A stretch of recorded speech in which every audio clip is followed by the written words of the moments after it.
Hello दोस्तों, नागिन 7 का नया सीज़न स्टार्ट हो गया है और शो का पहला एपिसोड आज से ही शुरू हुआ है।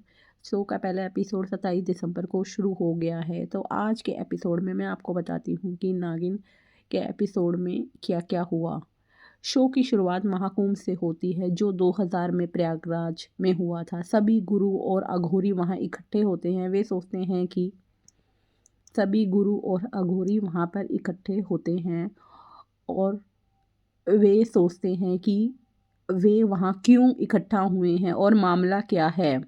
एक व्यक्ति वहाँ आता है और उन्हें बताता है कि एक समस्या आने वाली है। वह उन्हें इस तरह इकट्ठा करने के लिए माफ़ी मांगता है और वह कहता है कि उनका लक्ष्य और शत्रु एक ही है। उनका लक्ष्य और शत्रु एक ही है जो और 24 साल बाद एक नई समस्या आएगी। गुरु उस व्यक्ति से पूछते हैं कि वह क्या कह रहा है। वह व्यक्ति जवाब देता है कि यह ग्रह कह रहे हैं वह नहीं, वह एक शत्रु देश पर उन पर हमला करेगा।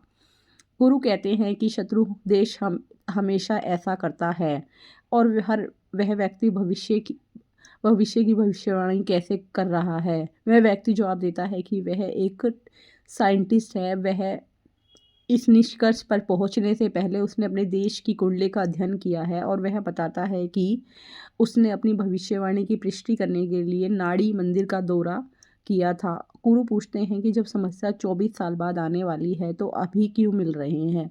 प्रोफेसर कहता है कि उसे सीमा से सूचना मिली है कि शत्रु देश ने भारत में अपने मोहरे भेजना शुरू कर दिया है।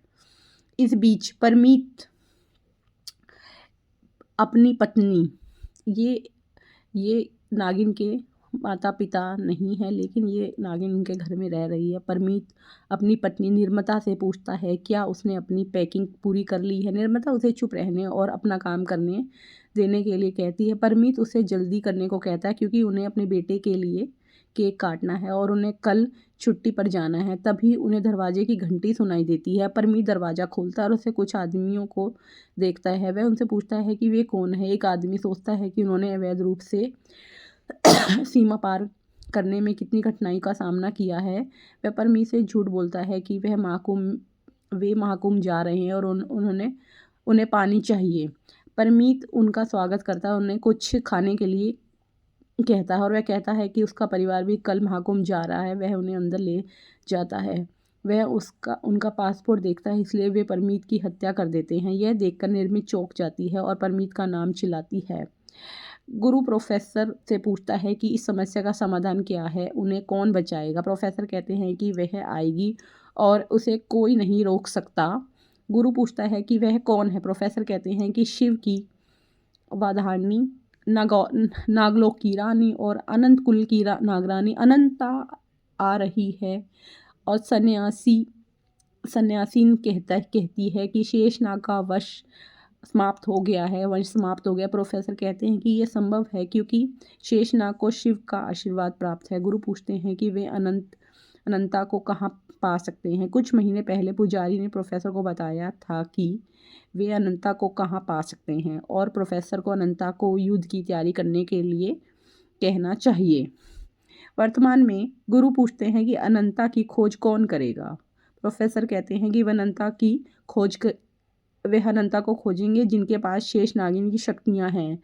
बाद में प्रोफेसर अपने शोध की जानकारी अपने बेटे को देते हैं। वे अपने बेटे से इसे सुरक्षित रखने के लिए कहते हैं और उन्हें अब जाना होगा और शायद उनकी जान खतरे में है। उनका बेटा चिंतित हो जाता है। प्रोफेसर कहते हैं कि उन्हें अनंता के पास जाना है। वे अपने बेटे को सलाह देते हैं कि हमेशा देश को प्रायोरिटी दे। वे वहाँ से चले जाते हैं। वे वहाँ से चले जाते हैं।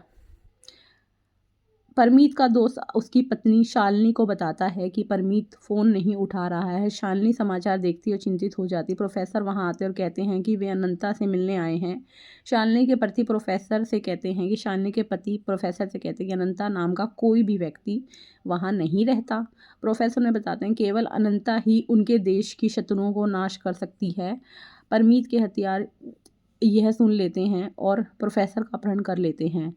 दरवाजे पर दस्तक सुनकर शालिनी के पति दरवाज़ा खोलते हैं। शेष नागिन वहाँ आती और कहती हैं कि उसे मदद चाहिए। शालिनी देखती है कि शेष नागिन गर्भवती है और उसे अंदर ले जाते हैं। शेष नागिन एक बच्ची को जन्म देती है और वह कहती है कि ये लड़की नागिन